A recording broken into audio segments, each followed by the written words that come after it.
Oh, yes, there will be blood, there will be gore. Yes, Stephen King's Carrie has risen from the dead. The new star of the beloved horror classic is no stranger to violence, but she's only 16. So what does she and her own mother have to say about the most twisted movie family ever?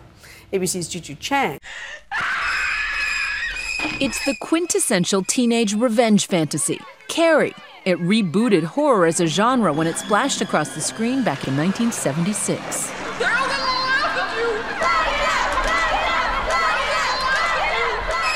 you! It wasn't just a box office smash, it garnered an Oscar nomination for a 26-year-old Sissy Spacek, and for a young novelist named Stephen King, a splashy first foray into film. Over the years, there have been a few remakes, a little-known sequel, and even at one point, a Broadway musical about this young teenager with telekinetic powers, clips of which can be found on YouTube. Why don't they remember I'm Carrie White? Carrie! That did not last long. And now, Hollywood is taking another stab at this horror classic and trying on the pink prom dress and the bucket of pig's blood, fanboy favorite Grace Moretz. So you want to play? Best known for her kick-ass performances. Action! Were you intimidated by Sissy Spacek and trying to take on this iconic role? For me, I was intimidated on taking on a Stephen King novel. That's what scared me, is trying to take something that was one of his most iconic pieces of work that he's ever written and try and breathe life even halfway as good as the words that he's put into a book. And what about the idea that Sissy Spacek was nominated for an Academy Award for her performance? Yeah, it's was that scary? Yeah, I mean, I think it's definitely terrifying, but at the same time, as an actor, you have to go, I can't think of that, because if I think of that, it's gonna kill me, and I'm never gonna be able to achieve what I want to achieve as an actor. Her director, Kim Pierce, comes with lots of indie cred.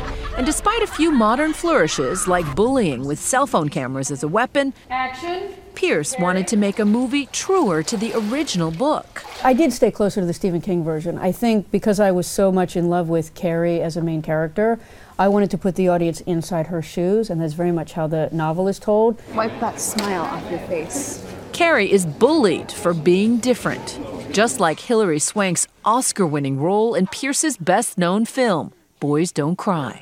I didn't ask you what you wanted, you little fag. What I saw in Brandon Tina is very similar to what I saw in Carrie White. These were amazing characters that we could fall deeply in love with, who were misfits or who were outcasts, but basically wanted to get love and acceptance like we all do. You see, it's all gonna be okay. Oh, repent. It's not too late. And there's somebody out there who wants to take it away from them. And when that person takes it away, I think we feel indignant. I think we want to see that person get revenge. Crazy Carrie! Crazy Carrie! And that revenge is sweet. One of the people she exacts revenge upon, her abusive mother, played by Julianne Moore. I'm warning you, Mama. Julianne Moore brings a level of charisma, of sheer talent, of devotion to the craft. She shows up, she knows her character, she grounded Margaret White, even though she's a fictional character, as a real person. Mama, stop it. Mama! Playing all this dark stuff, does it turn up darkness? Do you have nightmares? I never had nightmares, but I definitely did. For me, it was the first movie I ever did in which I wanted to try method, trying to really breathe and live in her, because she is such a dark character. You can't just cut and be like, hee-hawing around.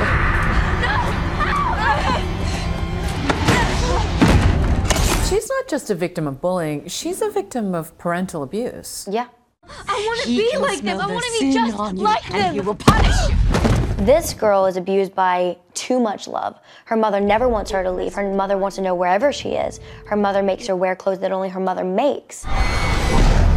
Despite all the latest movie special effects, the new Carrie, according to Moretz, is less concerned about supernatural powers than it is about human nature. Pray for forgiveness. I think it really is the emotional aspect of it. It's really what you read within Stephen King's novel. You see that in our movie. You see the effects of the mother-daughter relationship more than just the teenagers. Chloe's mother, Terry, like Julianne Moore's character, is also a single mother. Though the comparisons end there, she does relate to the maternal instinct to wanting to keep your daughter safe. I'm very protective. I'm Mama Bear. And there are times that you have to just let go, and it's not easy. Have you seen the movie? I have. And so it's weird to watch your daughter get abused on camera? It is difficult. There are moments that you're like, oh, I can't watch it, but it's just so beautifully done. I saw the original one, and this one is really beautiful, but it's psychologically disturbing. She's still a teenager, but Chloe is no stranger to disturbing and ultra-violent films. She was only 12 when she starred in the 2010 cult hit, Kick-Ass. Okay, let's see what you can do now. And just like her past films, she is still technically too young to watch her own movies. You're still 16. Yeah. And you're not even old enough to go see this movie. No, I'm illegal. I can't even see it. Are you gonna try to sneak into a theater somewhere? I mean, I'm sure my mom will buy me a ticket. Legally. For Nightline, I'm Juju Chang in New York.